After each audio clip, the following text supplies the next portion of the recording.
Can we get started, please? Yeah, so that's no problem. He thought.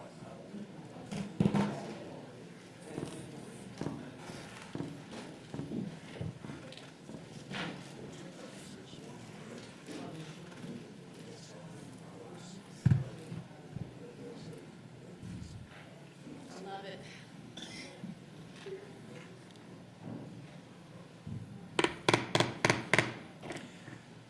Let me call this meeting of the Savannah-Chatham Board of Public Education to order on Wednesday, July 14, 2021. This is a regular board meeting.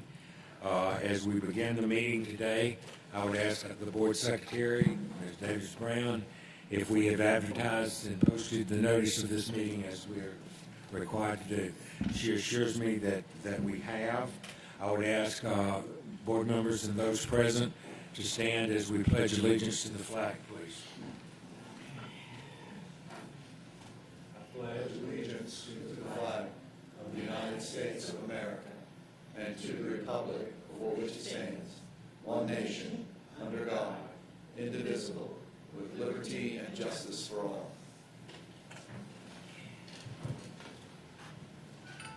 Thank you very much. I welcome all of you who are with us today. I know some of you are online watching. Our meeting is being streamed as always, and we welcome you.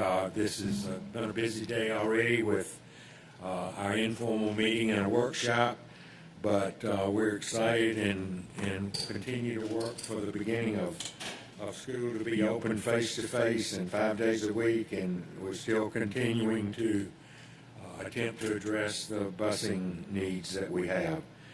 I'd like to call on our Vice President Pro Tem, Dr. Howard Hall, who will make our motion to approve the agenda.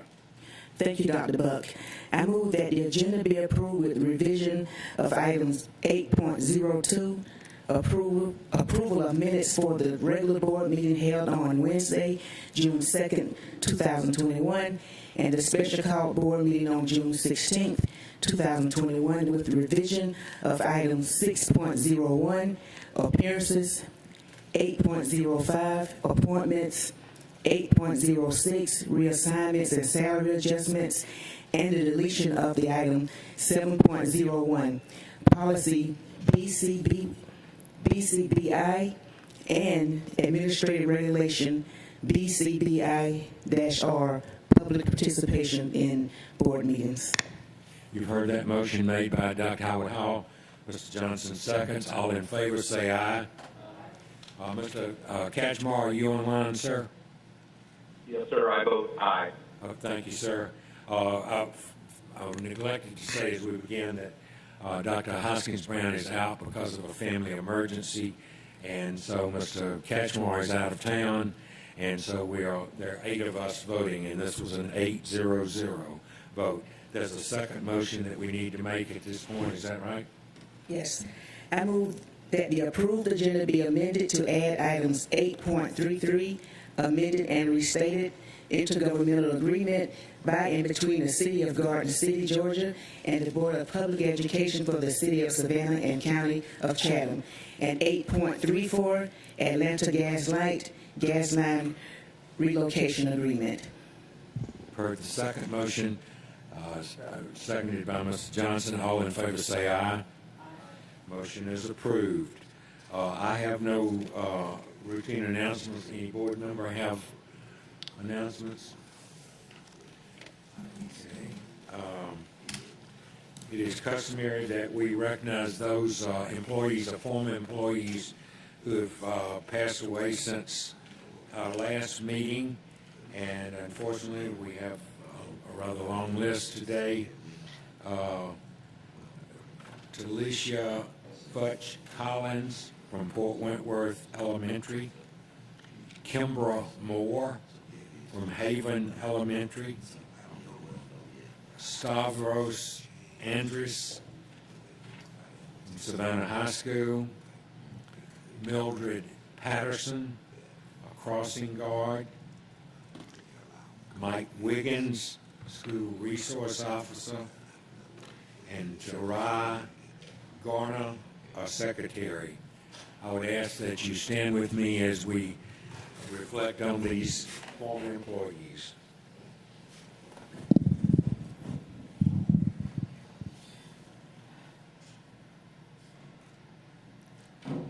Thank you.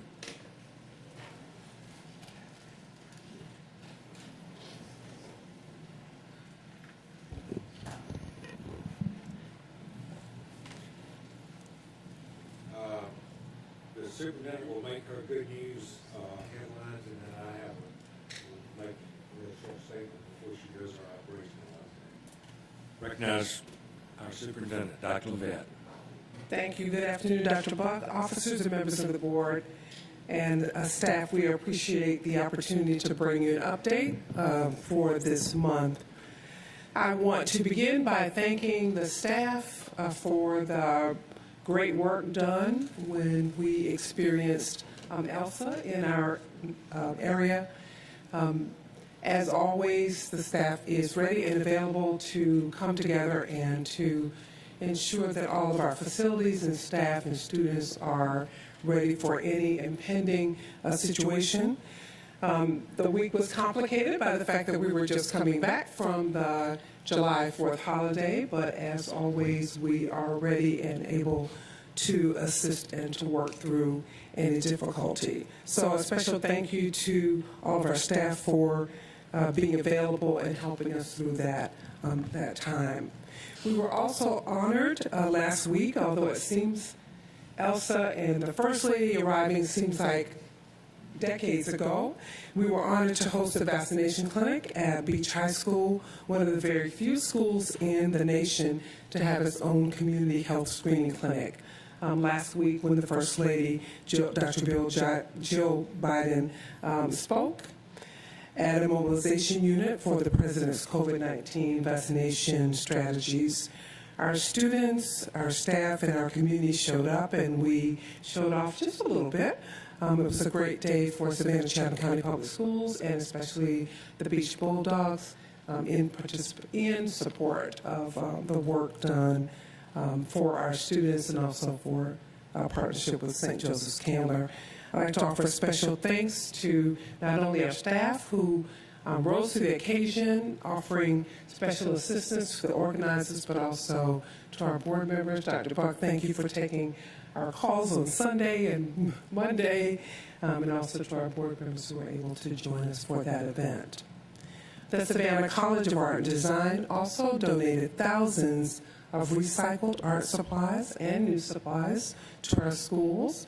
More than 100 boxes of art supplies were donated to the Savannah Chatham County Public School System as a part of the university's annual Buzz Bus event. We thank Mrs. Wallace and the staff at SCAD for their continuing support of our scholars. We've recognized them previously and probably will again in the future for their support of all of our schools. The Georgia Department of Education is welcoming 53 schools this year to year 2 of the GREAT initiative, Georgia's Pathways to Personalized Learning. 15 of those are Savannah Chatham County Public Schools, and they include 2 that are pilot schools from year 1 of the initiative. The GREAT effort is a $18.5 million federal grant to expand virtual and personalized learning in the state. This 3-year grant will ensure long-term vision, leadership, and success using research-informed strategies for personalized learning. So, Mrs. Hall, we may get to that individual plan for each student before long.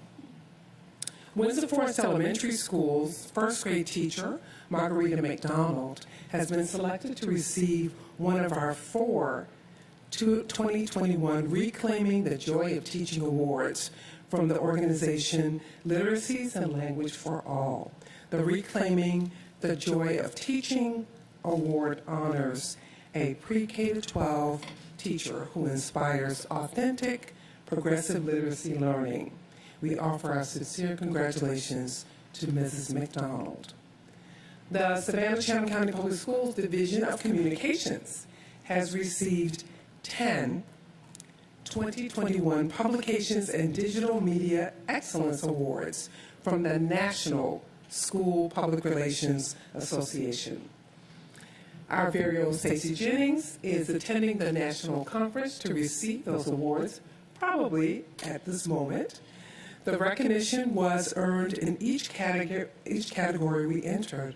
The Publications and Digital Media Awards contest is open to all public and private schools or districts, including special schools such as vocational technical institutes, regional or county education service agencies, education agencies, and private businesses serving as partners with those organizations. Our communications team was recognized with the top prize, Award of Excellence in 4 categories. Those include excellence in writing, marketing materials, special purpose publications, and video produced with an outside contract. So we wish to offer special kudos to our communications team. And it's a very small but very powerful team. Mr. Hedeker, Mrs. Jennings, Mrs. Oldham, and Mrs. Blanco. Ms. Oldham and Ms. Blanco. Congratulations to them. Followed by, of course, the Human Resources Department of the Savannah-Chatham County Public Schools. They were recognized by the Georgia Association of School Personnel Administrators. The team was awarded a Platinum Award in Strategic Partnerships, a Gold Award in Recruitment, and Best in Class for Employee Handbook at the Spring Conference held last month. And they didn't stop there. The team also received notice just last week that we have been selected by the American Association of School Personnel Administrators to receive the Digital Branding Award. This national award is given to the school district whose personnel department has most effectively leveraged the power of at least one digital channel to tell their district's employment story. And the district has also been awarded the American Association of School Personnel Administrators William L. Hunter Point of Light Award. It is given to school districts making outstanding contributions in innovative and comprehensive teacher development programs designed to increase diversity in school districts. The award will be presented at a luncheon in October at the National Conference for AASPA. So in case you weren't counting, that's additionally, in addition to communications, 2 more national awards and 3 state awards so far this year. Congratulations to Human Resources. And I think I told you earlier that Mr. Ray is the president-elect of our state School Personnel Administrators Association. We're very proud of that. We have not had a human resources director serve in that position since 79, I believe. Yes, 1979. So, you are aware of the success of our summer learning program, Embrace. What you might not know is that Savannah-Chatham County Public Schools provided jobs for more than 100 students through the Summer SWAP program. That's a Summer Workforce Apprenticeship Program. You might remember that in our goals that we established and discussed during our morning session for strategic planning, one of our goals is to ensure that our young people have more internship and apprenticeship experiences. Why not the school district continue in meeting that goal by hiring our very own? We had planned to hire 100 students for a fun, interactive, and educational time for elementary students who attended our summer camps. The district surpassed that goal and officially employed 103 high school students at various summer school and summer camp sites throughout the districts. The students were hired to carry out planned lessons, to assist with games, and also to assist with our summer camps that serve children ages 4 to 13. Those interns assisted supervising teachers with preparing daily activities focused on a weekly theme with an appropriate balance of independent and teacher-directed activities. They had a broad range of experiences, and there were frequent opportunities for children to make choices about what they will do in the future. And more headlines from our summer program. Our group of middle school students produced and hosted their own sports talk show online as a part of their summer enrichment camp. It was our very first sports broadcasting camp, and WTOC's Jake Wallace visited the set to lend his experience to the newest voices to hit the airwaves.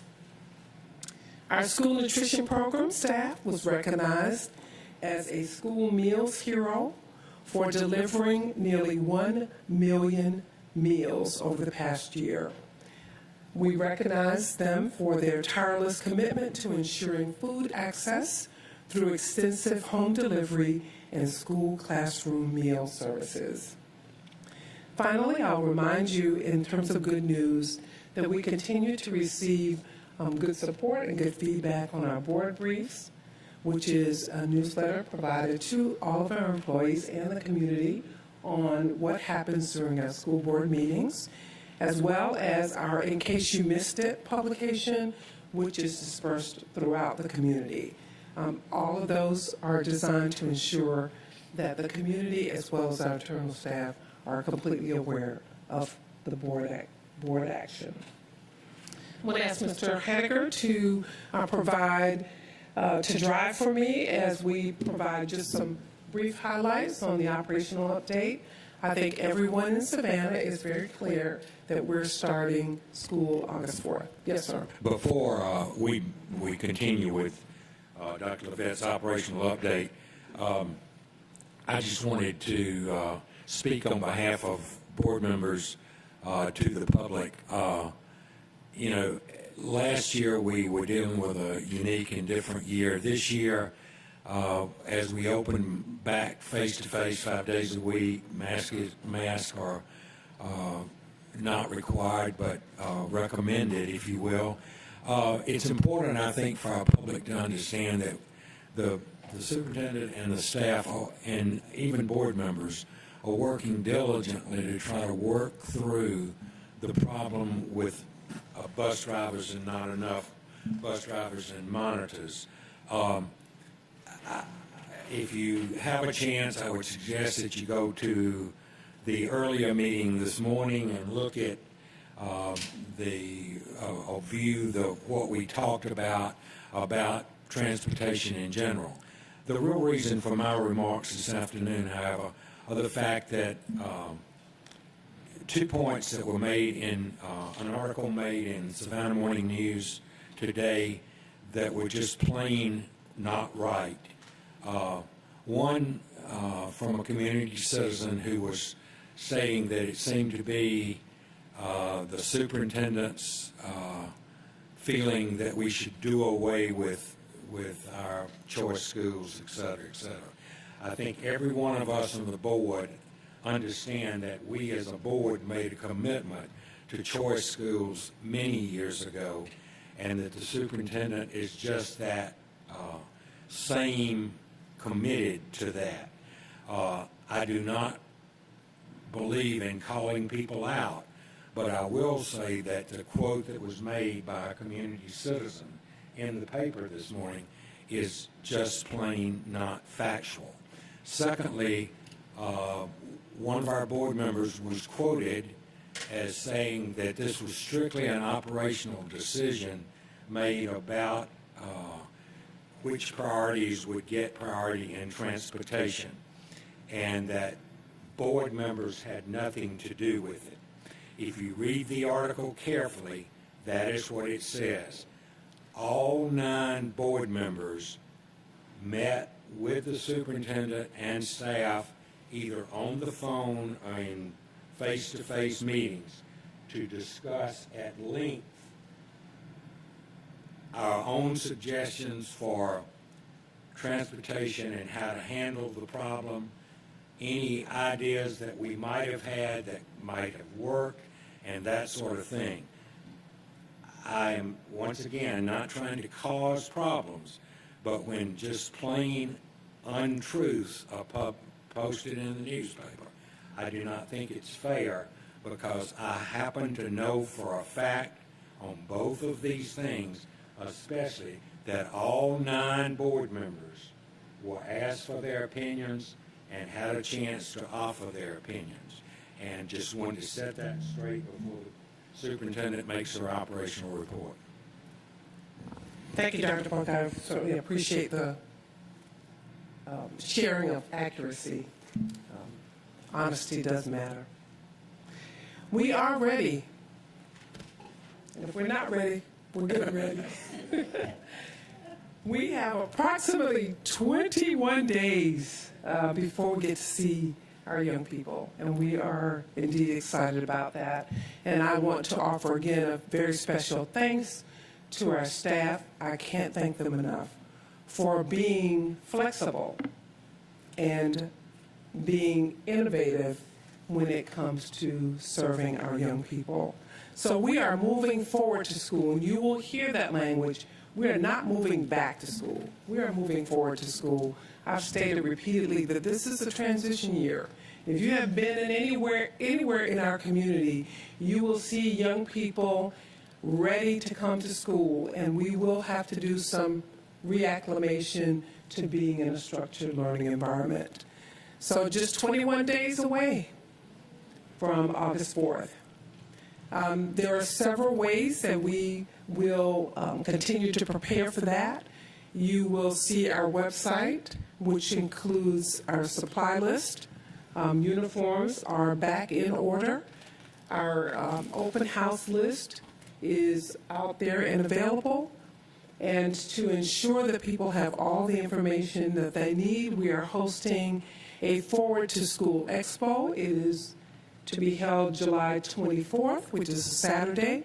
It will be held at the Savannah Mall, so we want to thank them and our other partners who will be a part of that effort. We will open at 9 a.m. and we will run through 2 p.m. This also includes a vaccination clinic, which will be offered by St. Joseph's Candler. So that Forward to School Expo, we are beginning to fill it up now with all of our community partners who will be a part of that effort, and we'll be encouraging our families to come out and visit with us on that day. Our schools will be there to share information, as well as all of our support services. We are offering 5 days in-person instruction. Masks are optional. We are aware, we have, of course, received correspondence, and as Dr. Buck noted, we're receiving correspondence probably as we speak regarding masks. According to the CDC, the wearing of mask or face coverings will be optional for staff and students.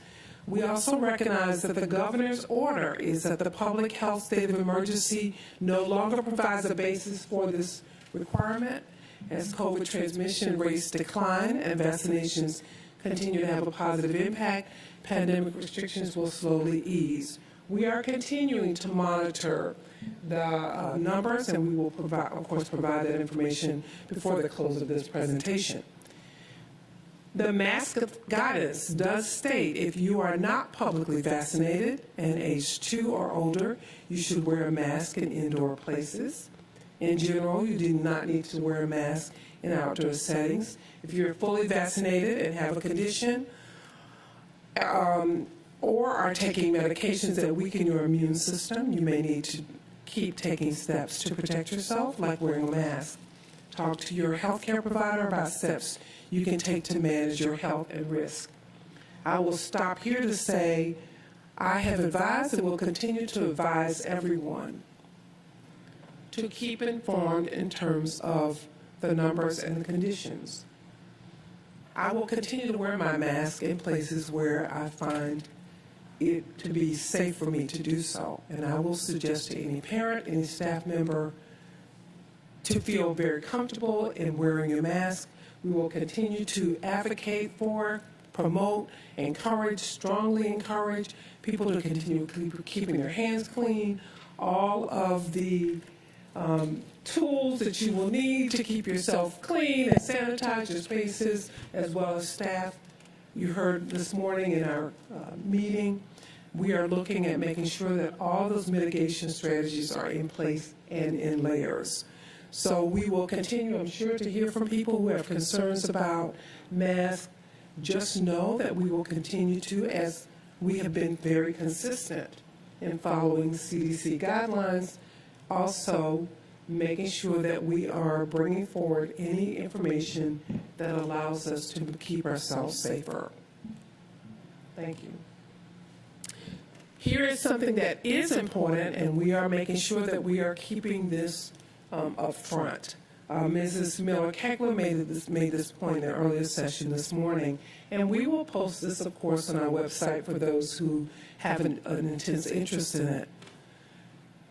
Public transportation is regulated by the federal government, and thus public transportation is considered public, and students are required to wear a mask if they are riding public transportation. Airplanes, regional transportation, Amtrak, public transportation requires that you wear a mask. And if a student chooses not to wear a mask in a building, you can do that in a building, but you cannot do that if you're riding the bus. So we have made that clear. We will continue to make that clear. And again, planning for opening August the 4th, 21 days away from today. It's a transition year. We will be focusing on making sure the students and staff are reacclimated. And I want to make this point because we have heard from staff members. There are staff members who are still uncomfortable with returning to an environment with throngs of people, like hundreds of people. So we are thinking about also how to support them as well. It's not just our kids, it's also our staff. Student social emotional well-being is a priority. HR has done a great job of making sure that staff who need accommodations understand how to request those, and we'll continue to support our staff as much as possible as well. Virtual learning option is still available through the eLearning Academy.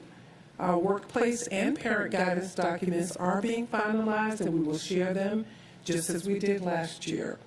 Transportation challenges, as you heard this morning, are remaining due to a driver shortage. And I would invite anyone who wishes to look at the law, which speaks to our requirements for transporting. We're not choosing not to transport children because we don't want to transport children. We cannot transport if drivers are not there. We have an aggressive campaign to hire people who would like to serve as bus drivers, and we encourage any of you who are listening, or if you know someone, please encourage them to check our website. All the information is there. We are aggressively hiring and aggressively recruiting. Special point to be made, CELA, our eLearning Academy, will provide a virtual option for families who prefer online learning for their children during the 2021-22 school year. As of today, we are at nearly 1,000 students. That means that since we saw you last month, we have a number of families who've elected to go online for the start of this year. And so we have that specific information there, and we do expect to continue to offer that service for those who wish to have it. Student registration, if you're new to the district, if there's a change of address, we are encouraging you to register now. Please do not wait until the first day of school. We want to be able to offer you personal in-person assistance, and you can do that by dialing the number that is listed here, 355-5584. Dr. Quintina Miller-Fields and her staff are ready and willing to work with you. We will also have some additional registration opportunities, especially during our Forward to School Expo on July 24th. The uniform policy does still apply. You will remember in previous meetings we talked about that. Check your school's website for information. That's really important. all of the schools have been asked to ensure that their uniform closets, as well as if they have a food pantry, to make sure that they are fully stocked and ready to go. Athletics, we presented a plan earlier. Our teams will play the region and area contest and will schedule the non-region, non-area contest. All will adhere to the Georgia High School Association and our school district safety guidelines. Middle school sports will be offered. Volunteers and visitors. We have been in close communication with our school staff and school principals. They have asked specifically that we give time to allow students, time for them, students and staff, to reacclimate to school operations, and that visitors, at least to start with, will be limited to those with business necessary for the operation of school. So you will not probably see some of those big things like come over here and do this and do that until we are sure that schools have had appropriate time to reacclimate. Mitigation practices, you heard about this morning. It is important for the staff and for our community to know that we are taking cleanliness and safety seriously. Over the past year, we've been able to secure new tools and adopt new practices that ensure a safe and clean environment. There is frequent sanitation, social distancing where feasible, self-monitoring and symptom checks. We are asking people to make sure that they are checking themselves. Also, vaccination information will be available widely. PPE, personal protective equipment, supplies will be plentiful. There is a robust stock of cleaning supplies, as Mrs. Hall will always remind us. We want to make sure that they are readily available to those who need them. Our ventilation systems will be checked repeatedly, and there will be often a frequent cleaning of our high-touch areas. So multi-layers to ensure the cleanest environment possible. We recognize that there may be continuing challenges in terms of persons contracting COVID. So our COVID response team will remain in place. We will continue to contact trace. We will continue to ensure that people are aware of the quarantine protocols and that there may be closures based on threat level or actually contagion. So please be aware that the rolling closures may still be a possibility, and we want to make sure that everyone knows under what conditions that will happen. I want to ask Mr. Hediger to talk briefly, like 30 seconds or less, on the transmission rates, which are continuing to be in front of us. Thank you, Madam Superintendent, Board Chair, Board Officers, members of the Board.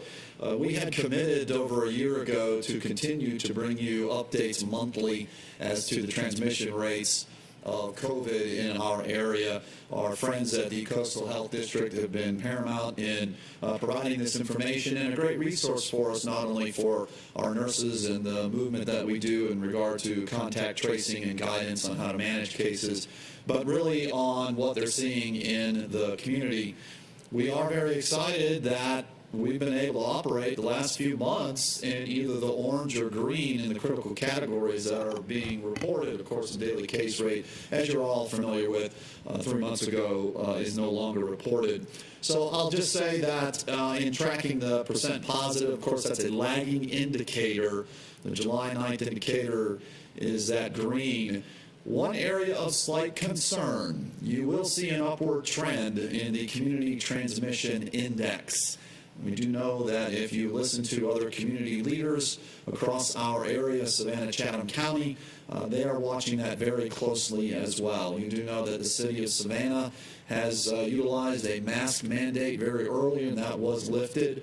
I do know that, of course, Mayor Johnson is watching that very closely and has even hinted at if this continues to rise, we may look at bringing back some of these requirements. So it is important that we raise that today. Strategically, as the superintendent just mentioned, there's a possibility for rolling closures when we get back into the school system and we have high populations of individuals that are going to be close to each other no matter how we try to manage social distancing and manage it in an area that is most feasible for us. So again, we continue to watch this. The operational updates you've been getting from the superintendent for the past year are coming to a close. This will close the end of this chapter as we get ready to move into the next board meeting, which will occur in the beginning of the school year on August the 14th. So we'll continue to obviously watch that, and if it's to the board's purview to bring these updates again throughout the remaining school year, of course, we'll be happy to do that. But this is what we committed to, and as we get ready to open our doors again, we do recognize that the trend that we're seeing, while it is in orange, it does show that it is tracking upward. Thank you so much, Mr. Hadiger. Dr. Buck, members of the board, that concludes my report. Thank you, Dr. Levitt. I would just add one thing to what Mr. Hadiger said. If you check the Georgia stats on the transmission rate, et cetera, even though the numbers are trending upward slightly, the people who are getting COVID are those who are not vaccinated with either first or second shot. And so I think that's important to note that, once again, it's really important for us, too, in the school district. The more people we can have vaccinated, the more likely we are to keep having school. So I hope you'll listen to that. We have one speaker signed up to speak to us today, Mr. Carlton. Oh, I'm sorry. Just because this is our last board meeting before we do go back to school in August, I want to thank the superintendent for all of the updates that are provided, and certainly encourage the members of the community and the parents who may be watching today. I think we all know this, but I don't think it can be overstated that this is going to be an exciting first day of school for everyone as we go back into the buildings, and we have lots of new faces. We have lots of students who are changing schools as they enter new grades. We have changes to our transportation system. Just remember to treat each other with kindness and patience and compassion, and realize that the beginning of the school year can be a little tricky, no matter what. But we have lots of complicated factors going into this year. I know both of my children are super excited to go back to school. I'm excited for them to go. But I do encourage all of us to remember that we set an example in our behavior for our children. And so when they see us act in a certain way as a parent and as a community leader, that makes an impression upon them as children. So look forward to seeing all the smiling faces back in the school buildings, and look forward to getting to actually go back into the schools. So thank you so much. Thank you, Ms. Grabowski, for reminding us of that. Dr. Howard Hall. This will be quick. Last year we didn't have the opportunity to have an expo. So I just like to encourage all of our parents and the community stakeholders to please attend our expo. There's going to be a lot of information there. Any question that you may think of later, there's a perfect opportunity to question the administrators for each school. And you can also be vaccinated there. Thank you, Dr. Howard Hall, for reminding us of that, because the expo is always one of my favorite things, and last year not being able to do that, I look forward to that. Any other announcements before we move on? We have one speaker today, Mr. Carlton Carter, I believe is speaking on the bus driver issue.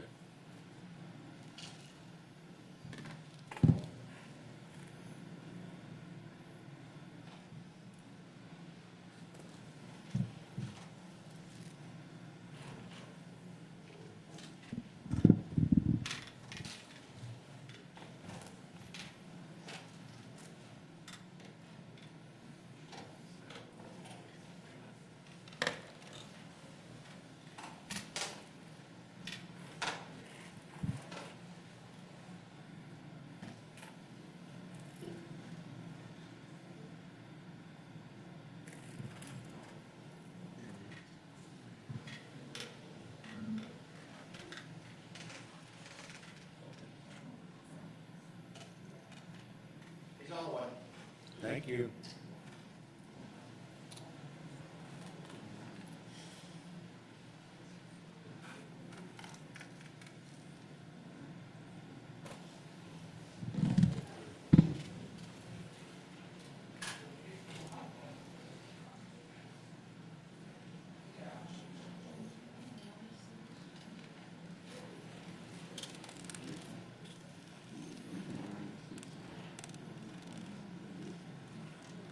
Mr. Carter? Yes. Yes, sir. Can everybody hear me? We can't hear you. Welcome, and you have 5 minutes to address. I think you're here to talk about bus drivers. Is that? I am today. Good afternoon. My name is Carlton Carter. I currently serve as a bus driver for the Savannah Shelton County Public School System. I currently hold my bachelor's degree in criminal justice as well as criminology. I am also the founder of my own nonprofit, It's Not a House, It's a Home. Today, but first, before I begin to say anything, I heard earlier you recognized co-workers that died, and I did not hear transportation recognized, so I would like to recognize our co-worker, Ms. Vivian Brandon, who was entered into eternal rest last week. What I'm saying. Have you ever heard this term, I am a victim of my own success? Well, me and many of the other drivers who come to work every day, we show our dedication. Me personally, some of you may not know, I was involved in the NBA in one of your buses, where now I have chronic injuries, where I have 4 herniated discs and 2 joint ligaments. That's dedication. I get up every day in pain, and I come to work. Amongst me, besides me and many others, a lot of people come to pain every day, and we choose to come to work every day because we love what we do. We love the kids, we love the interaction. During this pandemic, that was the one thing that I missed. It made the job real boring because I did not get to interact with the kids on a daily basis. But the main issue right now, what I'm going to say about drivers is nobody's upset about the pay. The pay is great right now. The moves you have made forward have proven that y'all are dedicated to solving the issue. But the main issue that we have to solve as of right now is the payroll system itself. We need to move from a 24-week system to a 26-week system. And it may seem like it's an unfair thing to move just transportation to that, but if we all look back at the facts from back in the day before transportation became privatized, when y'all you still run the MS-DOS system if I'm correct. So back then, transportation was paid every 2 weeks. Even back then, teachers were only paid, teachers and everybody else in the district were paid once a month. It wasn't until recently, maybe in the early to late 2000s, that it moved to the semi-monthly thing. That's the main thing what I came to say today. It's not, I can't say I'm not an enemy. I'm an ally. If you ever need anything, I'm only a phone call or an email away. Thank you very much, sir. We appreciate your coming and sharing your own viewpoint. We appreciate your service, and thank you, sir.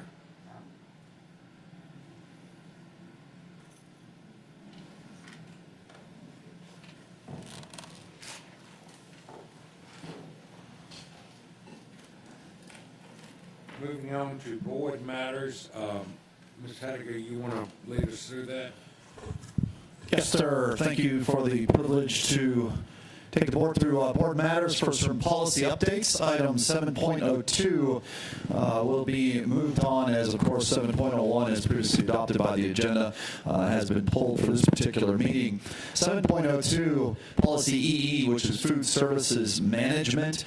This was a 4-year review. Apologize for the typo of no changes. It's actually very minor changes, minute, no substantive changes to the meaning of the policy, but it has been updated really to add the word rules to rules and regulations to give a proper, accurate representation of how we follow USDA requirements.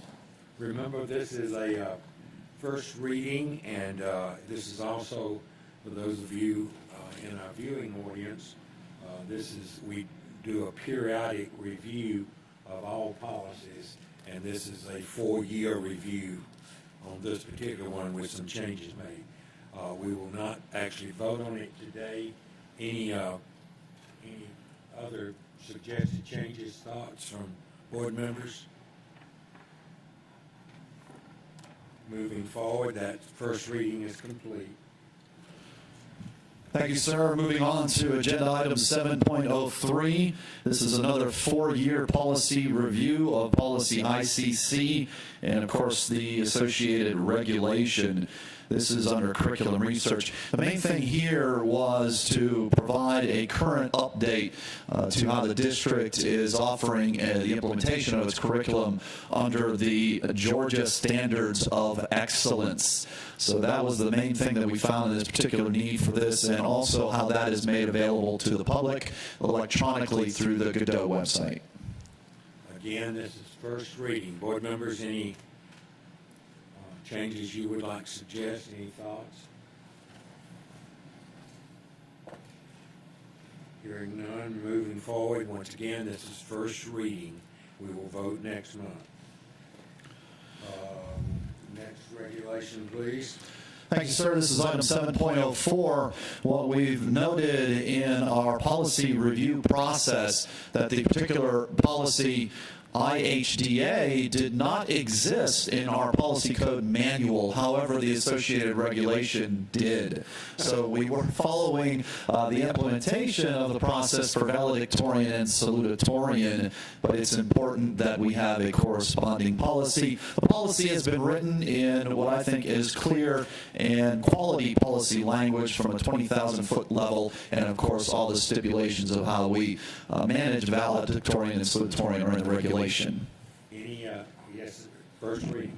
Dr. Freeman? It speaks of students being assigned a class rank, and I'm just asking for my student, who would they contact to get that class rank?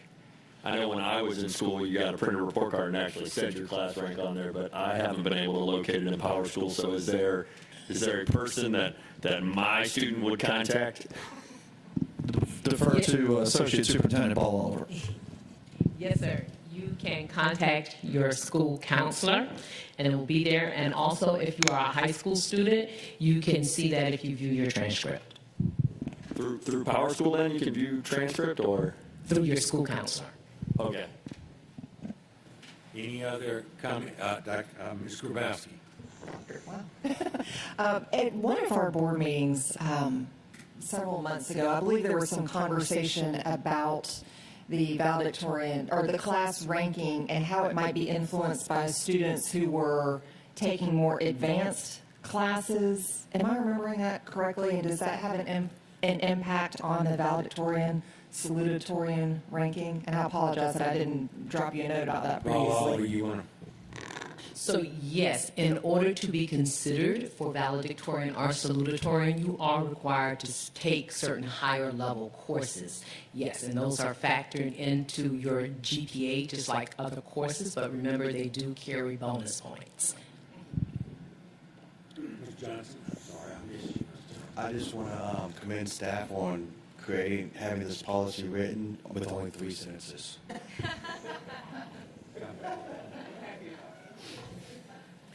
Next 4-year review will be ready. Dr. Buck. Yes, ma'am.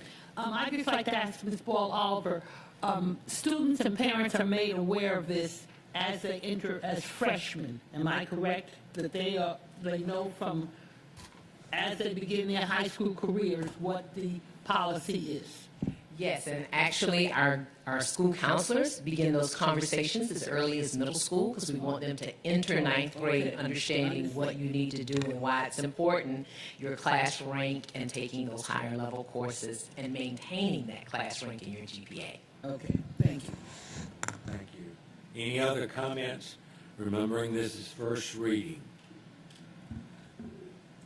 Moving on to employee leaves and absences, and this is a regulation only.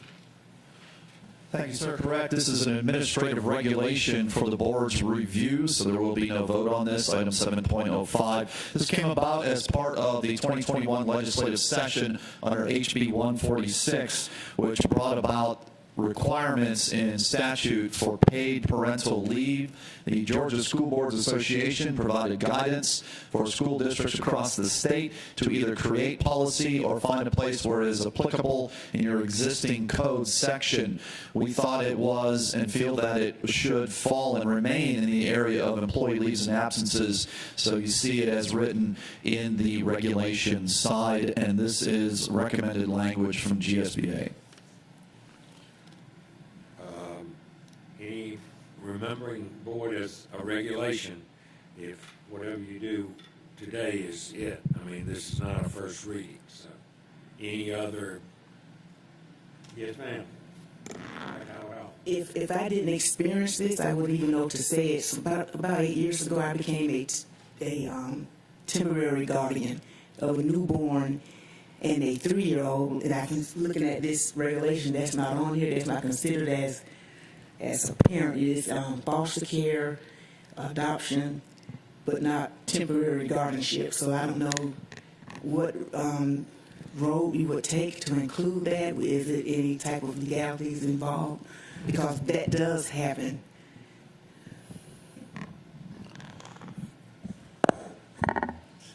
Let's take a look at that. Ms. Holliday, do you have an opinion on, or Mr. Dennison on that?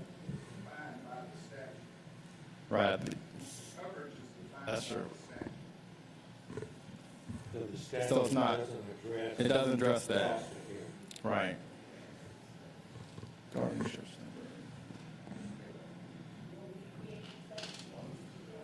Ms. Grabowski? I certainly understand we have to meet the statute, but do we not have the ability to go above and beyond what the statute, if that's something we want to specifically add to address temporary guardianship? We'll certainly look at it. I do know, and I do want to make sure it's on the record, we have addressed similar situations before based on individual need. So we'll take a look at it and we'll get back. Let's look at it and let's go forward with it today, but let's look at it and we need to make the change that we can always bring it back. I think it brings up a very good point that we need to make certain we're looking at it. Yeah. We'll consult with legal on it, and we'll update it to the extent that we can by law. I think probably the biggest challenge is the temporary factor of guardianship, but we'll consult with legal and with the superintendent's authority. We will move forward with what we can to the extent law allows. And please, once you've proceeded with that, let the board members know one way or the other. You know. Excellent. We'll offer a superintendent's note as a follow-up. Thank you. Next, school admissions. Yes, sir. Item 7.06, you'll recall that the administration was doing a 4-year review on its policy manual under JBC, school admissions. That was completed as a first reader at the previous board meeting. We do have the second read adoption in the consent agenda. In tandem with that, we were looking closely at the regulation side and recognized that we did, in fact, need to update this particular part of it. Coincidentally, not tied anything to the discussion that we did have, but there is a requirement for guardianship documentation under choice program applications that was important for us to get into this particular regulation side of the House. So that has been added as a primary update under JBC-R. Regulation. Any other thoughts? This is a regulation. Ms. Grabowski. And I appreciate Superintendent providing some additional information via email to my question, but at the bottom of the first page under the required test scores for Savannah Arts Academy, can you please clarify the intention of the suggested edit where required test scores and it says parentheses when required / resume? Thank you so much for giving me an opportunity to, and I think I sent the response to all board members. As it relates to Savannah Arts Academy, Savannah Arts Academy, like several of the other schools, have had a test score requirement. And based on the pandemic, we decided administratively that it would be inappropriate to continue to include test scores because, number one, they may not have been available. For example, our students in the spring were not required and required to take tests. So if you were an at-home student, you did not have to take the test, but if you were an in-person student, you're required to take the test. So we do not see that that was appropriate to require test scores for consideration for this year. When required, that means we put that in place due to the pandemic. When we decide that the pandemic conditions have subsided and students are regularly testing, then we will go back and revert to our previous requirements after certainly lots of discussion.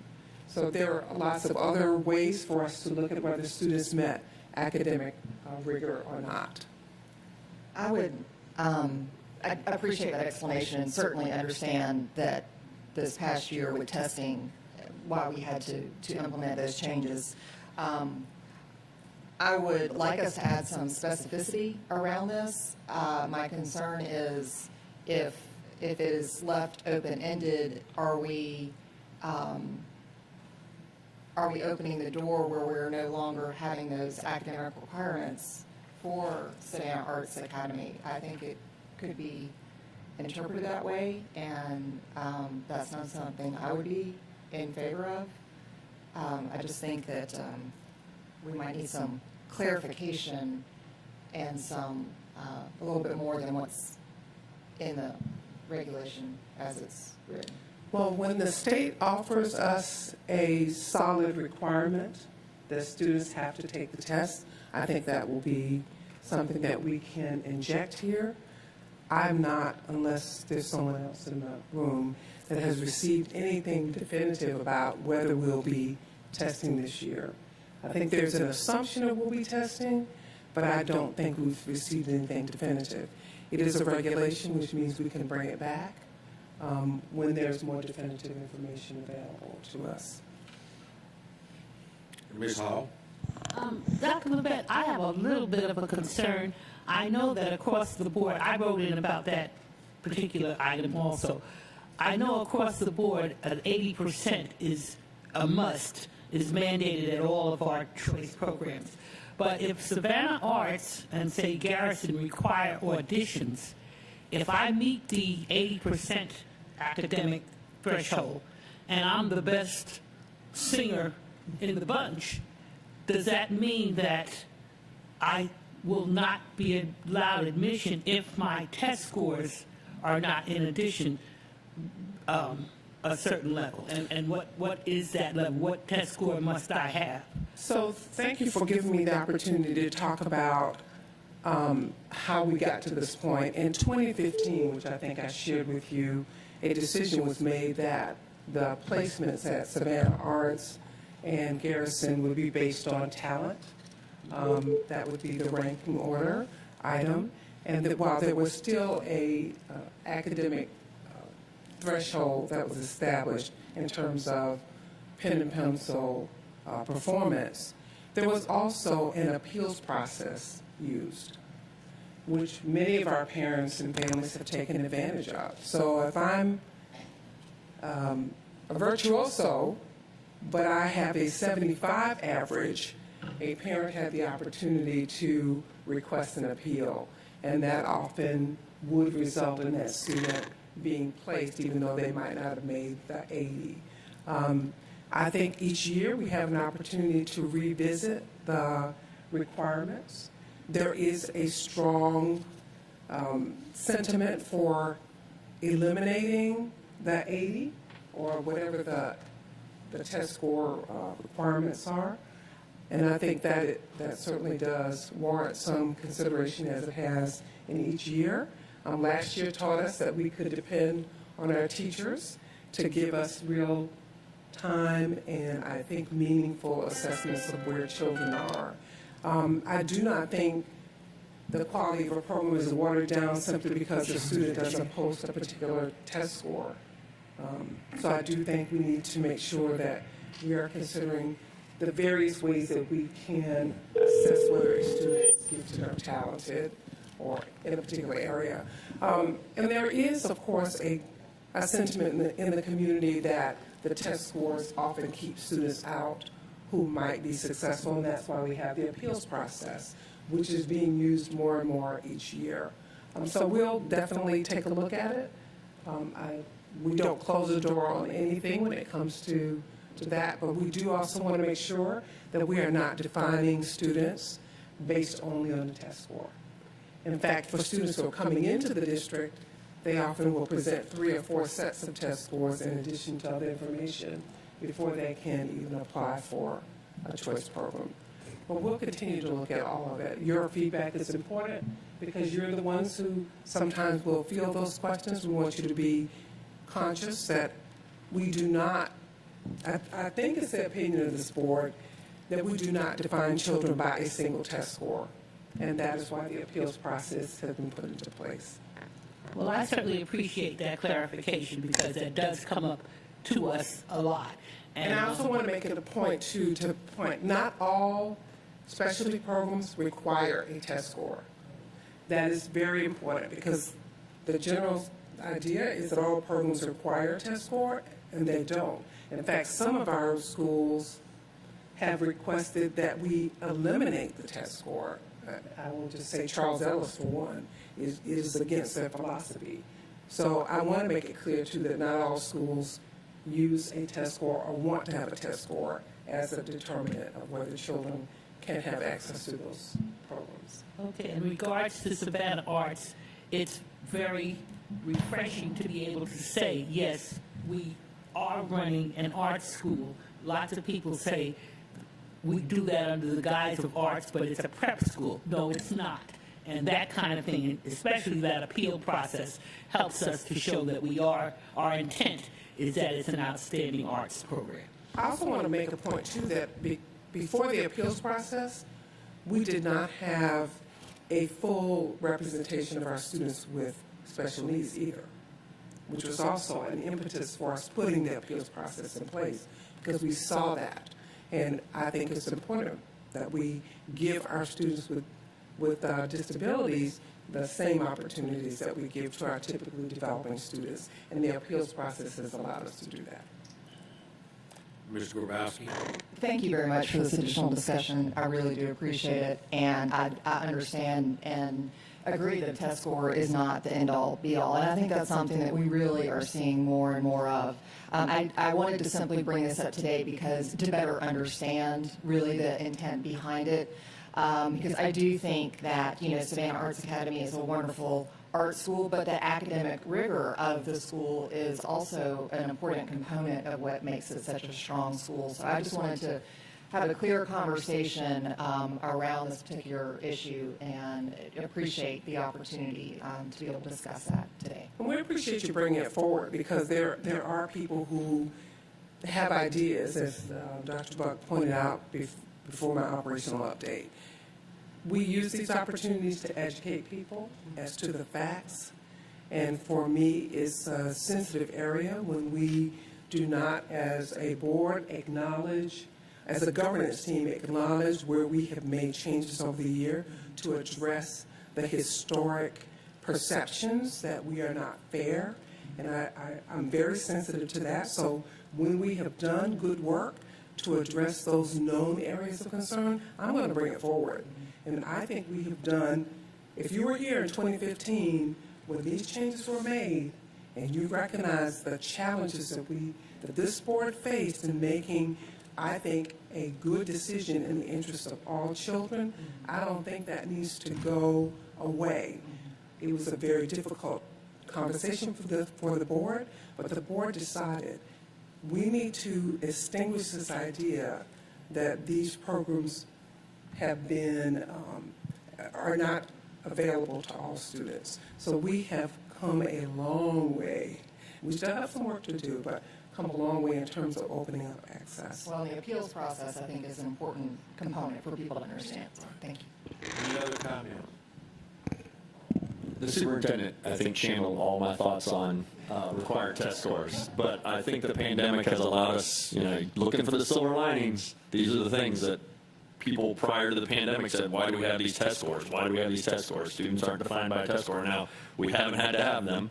We might not have those scores this year for all of our students. What do the classes look like in those, the specialty programs are still there. I think they're still full.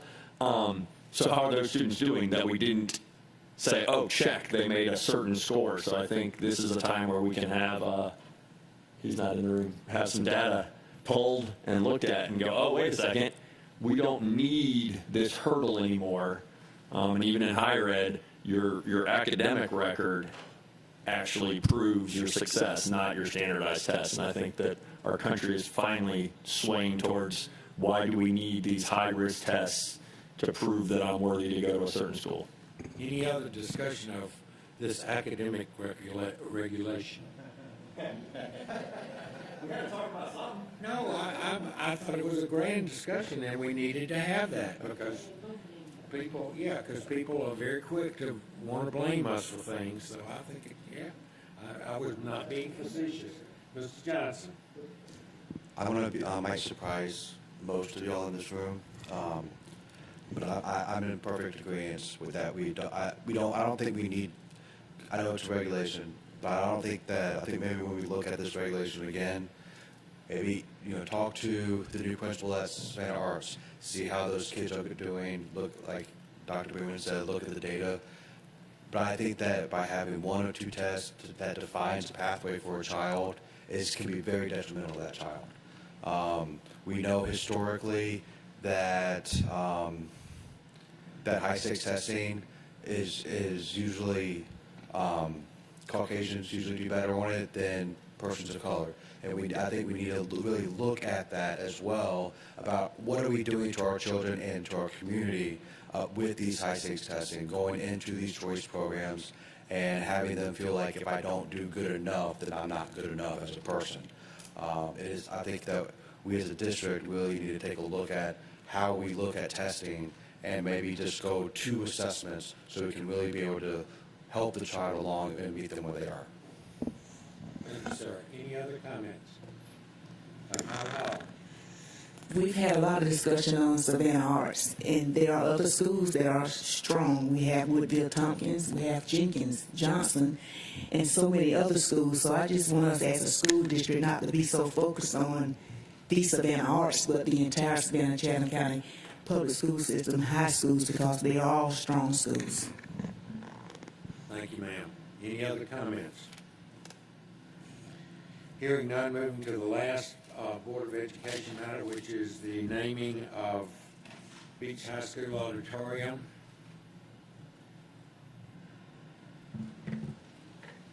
Good afternoon. In accordance with Policy FDC and Administrative Regulation FDCR, naming facilities, a team was appointed by the superintendent to provide a proposed name for the newly constructed Beach High School Auditorium that is constructed on the campus of Alfred Eli Beach High School. The proposed name, unanimously selected by the appointed committee, was read into record during the regularly scheduled board meeting held on June 2nd, 2021, and is now being recommended for board approval. Thus be it resolved that upon the recommendation of the superintendent, the board approve the naming of the newly constructed auditorium at Alfred E. Beach High School as the Richard R. Mole Senior Auditorium. Ms. Hines makes that motion. Dr. Brinkman seconds it. Any discussion? Well, I am real happy to hear this today, and when I read it, I said, well, several people have been asking about it, but I'd like to just say that one statement that was made in his bio, that Mr. Mole's bio, expresses everything, and I would just like to share that if I may. Mr. Mole created an atmosphere that did not give children options to fail, only options to succeed. He held many necessary and memorable meetings in the very auditorium that later bore his name. And one of the things that I would like to say that is in here, and it concerns the parents were really happy, and they agreed with Chief, as they personally called him, because of the decisions he made, and they trusted him because he cared for children, and that's what life is all about. Thank you, Ms. Hines. Any other comments? Dr. Brinkman. I'll speak on my behalf, but I think also for Dr. Hoskins Brown, both of us having sat inside the old mall auditorium for many events. I'm happy that the new auditorium will also share this name. And does anybody in the building know when we'll be able to sit in the new auditorium?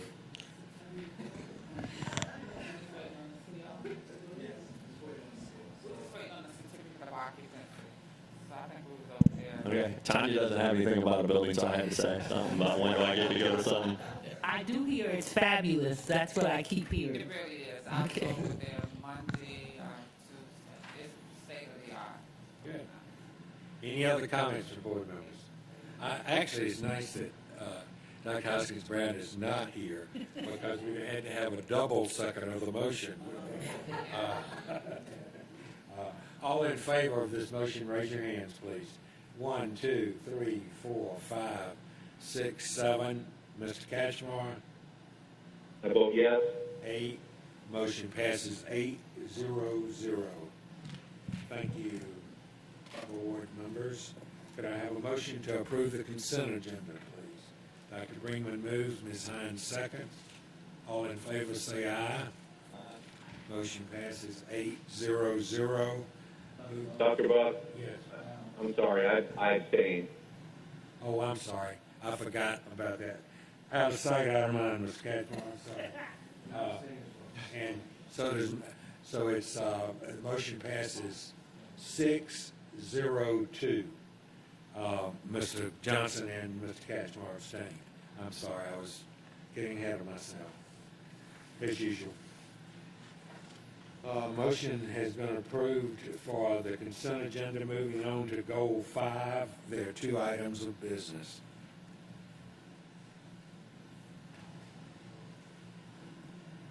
Good afternoon, everyone. As Dr. Buck stated, there are 2 items. Both items were previously given to the board, and both of them were posted on board docs for public review. So I'll just read the header. The first is a budget transfer for New Hampstead K8. New Hampstead K8. This transfer is a result of some rain delays and COVID delays in the construction process. We want to move some money to a contingency account to help us get this construction project back on track. Thus, be it resolved upon the recommendation of the superintendent that the board approve a budget transfer of $650,000 from East Plus 3 unallocated funds to the New Hampstead K8 construction contingency fund for costs associated with the completion of the new school. Mr. Johnson, you make that motion. Dr. Brinkman seconds. Ms. Johnson, anything? Not happy with this. However, I will be supporting it because we need to get this school back on track, and I have faith that our staff will be able to do that. Thank you, sir. Dr. Brinkman? It can't be said enough. Thank you to the members of the district team that are working hard to make sure that this school can be delivered by January for our students to enter into it. So thank you. Other comments from board members? Hearing none, all in favor, raise your hands, please. 1, 2, 3, 4, 5, 6, 7. Ms. Catchmore? Yes. 8. Motion passes 8-0-0. Moving forward to another. And the second item is in response to bid C21-13 for the HVAC replacement at Early Learning Center at Henderson E. Formey.